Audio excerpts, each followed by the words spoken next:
So, what letter is this? Q. Q. This is indeed a Q. All right, welcome to the Patriot Hour for Sunday, December 23rd, 2018. I'm Michael, your host. Folks, thanks for joining in. Thanks for giving us some of your time.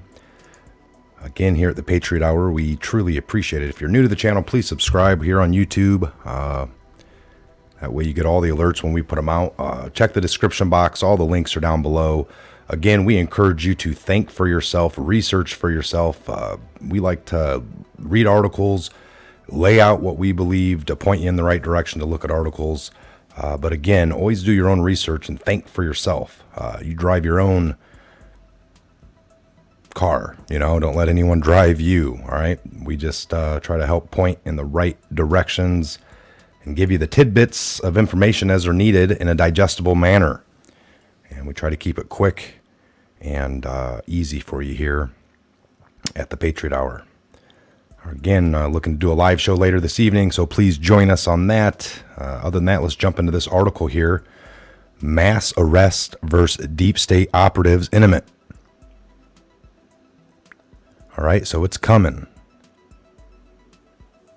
Various events leading to the U.S. President Donald Trump's decision to withdraw an estimated 2,000 troops from Syria and at least half of the 14,000 from Afghanistan are creating a very positive picture about the long-sought mass arrest of people involved in a systematic destruction of resource-rich countries, and overall the deterioration of the quality of life over the whole planet. The rest of these current events are merely smokescreen to stabilize a long, precociously unattainable situation that the deep state is in ever since the internet infrastructure came online. If one remembers a post about this website that the intel cowboys worldwide have integrated their efforts to undermine the abusive elite's unwarranted power to subjugate all of humanity, or at least what would remain of it after a great holocaust via mass vaccinations, the elaborate poisoning of the food system under an AI-based slavery known as technocratic dictatorship. Technocratic. There you go. Technocratic. I've heard similar words. But that's what they're gearing us up for. Global intel cowboys unite to bring down organized crime cabal. So there's now a conclusive body of evidence that Donald Trump was indeed hired by these intelligence cowboys to take on their battle right into the open through the White House, while they remain under the cloak of what is known as the QAnon revelations, which are now being actively suppressed by tech giant Google and even the Mozilla Foundation. Deceptive sight ahead. Kinetic World War III averted. On January 13th, 2018, the Hawaii Emergency Agency System sent out a message about an incoming missile. If we all remember this, the emergency alert that scared Hawaii. Ballistic missile threat inbound to Hawaii. Seek immediate shelter. This is not a drill. And that went on for 38 minutes, folks. So again, on about the incoming missile, which plunges everyone into their panic. That was just one of the many attempts at starting open World War III this year alone. All throughout the early part of Trump's term in office, he was always with false information about chemical attacks in Syria. Yet all Trump did was give instructions to bomb specific targets in the country with the least damage. Such measures, of course, raised all defense-related stocks in various exchanges. But for the first time in the U.S. naval history, all U.S. aircraft carriers are now docked at their home ports. That is very odd.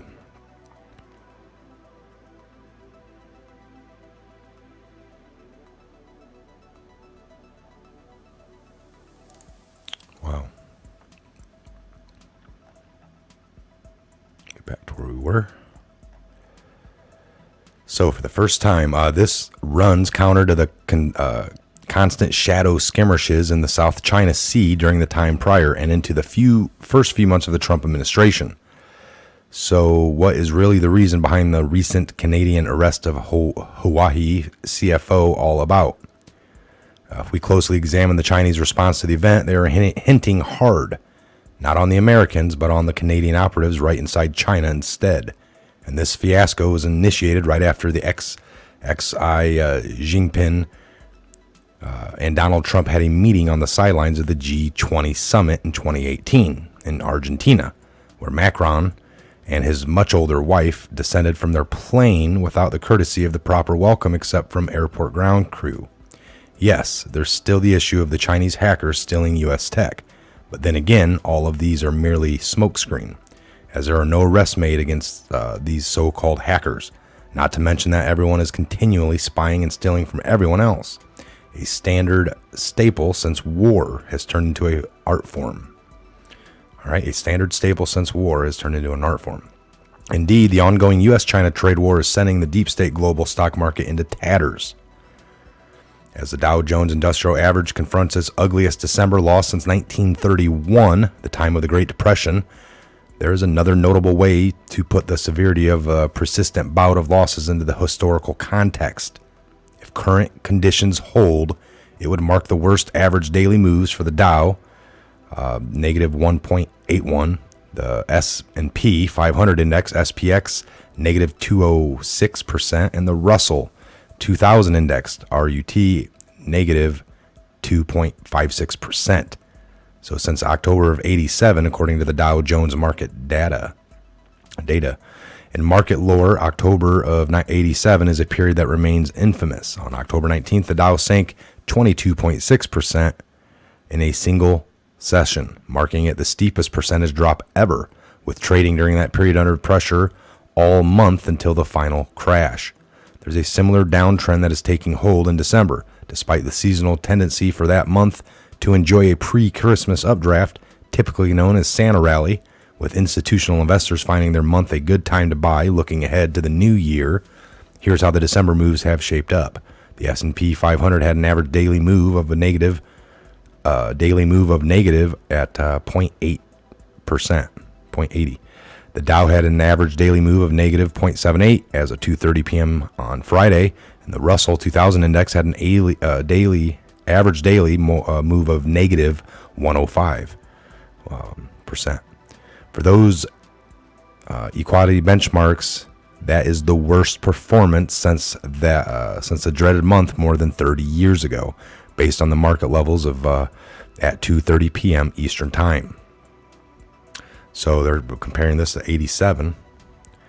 I got some other article here linked. In that regard, Trump is reportedly contemplating of the firing of the Federal Reserve Chair Powell, another deep state stooge, for being too aggressive in hiking interest rates that are causing the market's recent slump further. This is a complex issue for the White House, of course, considering the historical foundation of the entire Western financial system. Aside from the well-documented historical assets of the China being used to constantly prop up the deep state banking system, the Chinese may be impatiently holding the 1 trillion bag for Americans. 1 trillion bag. But it is the Philippines which is unwittingly foregoing its rightful place in the sun when it lent to the Vatican and the U.S.'s historical assets primarily in the form of gold, under the threat of force more than 100 years ago. That's an interesting little article. It was too painful indeed for the SEC of the DoD Mattis to accede to the instruction of President Trump to finally return to the Balangagi Bells where it belongs, and to acknowledge the genocidal action of the U.S. against the inhabitants of Samar Island, Philippines, at the turn of the 20th century. So again, this article is here for those who want to go through that little video they link. One of the Balangagi bells was rung as a signal for the Philippine Patriots to start the ambush against the American occupiers, which led to the latter's death that precipitated in the countermeasure aimed at turning Balangagi, Samar Island, into a howling wilderness. The Philippines fought for the Americans after the latter immediately assumed occupation of the islands when the Spaniards were losing their battleground against local revolutionaries. Duterte's specific request from the return of the bells was delivered in the State of the Nation 2017 to the shock of the U.S. ambassadors in attendance. Wow. To see and administer the ending of American occupations worldwide is too much for Mattis to bear. What's behind the latest accelerated scramble for disclosure and the end of U.S. hostilities worldwide? For almost 2 years, President Donald Trump tried to use conventional methods to deal with the deep state, Congress, and the deep State Department. But all he got was constant failures and now infamous Russiagate. The latest decision for the complete withdrawal from Syria by Trump was brought about by the direct confirmation of the Turkey president, Erdogan, that the ISIS is already 99% neutralized, a fact reluctantly admitted to by Bolton, Pompeo, Mattis. The threesome insisted that the U.S. forces still need to be needed to prevent an ISIS resurgence in the region. So they're talking about if you pull everybody out, kind of what happened in Iraq. Do we want another Iraq situation? This is what started ISIS. That's not what we, if you look at all the detailed facts, folks, it must be said that the U.S. withdrawal from Syria is inevitable due to the U.S. bankruptcy and obviously was part of what was agreed upon by Trump and Putin during their candid and useful one-on-one meeting in Helsinki back in July 16th of 2018. Another turning point for Trump is California wildfire, which was unique in its speed coverage, prompting those who have a functioning gray matter to doubt the mainstream narrative of just another proof of global warming. So the directed energy weapons attacked on Paradise, California is now reported as a desperate deep state attack on off-world beings who have been living among us for decades in order to guide humanity in the proper use of nuclear technology. Immediately in the aftermath of the last World War, where several atomic bombs of increasingly intensity were detonated in some Pacific atolls and inland elsewhere. So Trump was made aware of the off-world technologies very early on from his own uncle, John George Trump, who was known as a physicist at the time.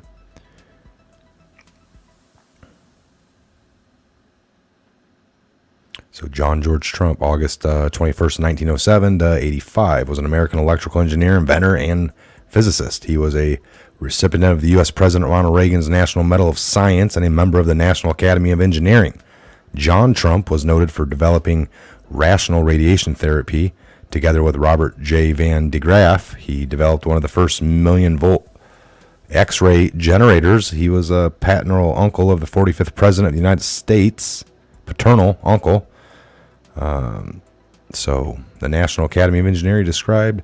So yeah, I've watched some stuff on that. So when Trump peppered his inauguration speech with technologies of tomorrow, he does know what he was talking about. We stand at the birth of a new millennium, ready to unlock the mysteries of space, to free the earth from miseries of disease, and to harness energies, industries, and technologies of tomorrow. So after the Russia-U.S. deteriorating relationship due to the unilateral abrogation of the INF Treaty by the U.S., it is just another smokescreen to feed the warmongers and the military-industrial complex one last time, before it is transformed into an agent of positive, significantly advanced infrastructure, churning out free energy and gravity-defying transportation systems that will end all of this crap. The U.S. military withdrawal from Syria will turn out to be the watershed event that will pave the way for lasting peace worldwide, where not a single element of the deep state can have a piece of the action. All right. The sealed indictment for the month of November alone was 5,233, bringing the overall figure to 66,568 between October 30th of 17 and November 30th of 18, according to the Pacer.gov data. All right. So we had the Trump tweet. That was unbelievable. He retweeted, now that the Russia collusion is proven a lie, when do the trials for treason kick in? Another tsunami attack against Indonesia could grab the headlines, at the very least, away from the U.S. pullout in Syria. So another tsunami attack. I don't know where they come up with that, but let's keep our eyes open. So the sealed indictments, folks, is at 66,000 now. All right, again, I just wanted to read that article to you. Leave your comments down below. What do you think? Just kind of gives you a lot of information there. Again, the link will be down below for that article. Leave some comments down below. Let's get a chat going on this. Again, I'm getting prepared for the evening, hour-long, maybe hour and a half. We don't really have a time limit for this evening's one, but we're going to do a live call-in again. Take some of the Patriots from the chat box and bring you guys in just to have you questions, answers. We go over some topics and lead to some good discussion. Again, I want to thank all the Patreon people who've had some Patreon pickups, trying to support the Patriot Hour. We really appreciate it. And just share the video. That's one way to help. Share the video. If you want to financially donate to the Patriot Hour, the links are below. We got the PayPal, GoFund, and the Patreon, GoFund, and PayPal's. That's about it. Other than that, I'm Mike, Patriot Hour. God bless, Godspeed each and every one of you worldwide, and we'll see you back here real soon on the next Patriot Hour update video.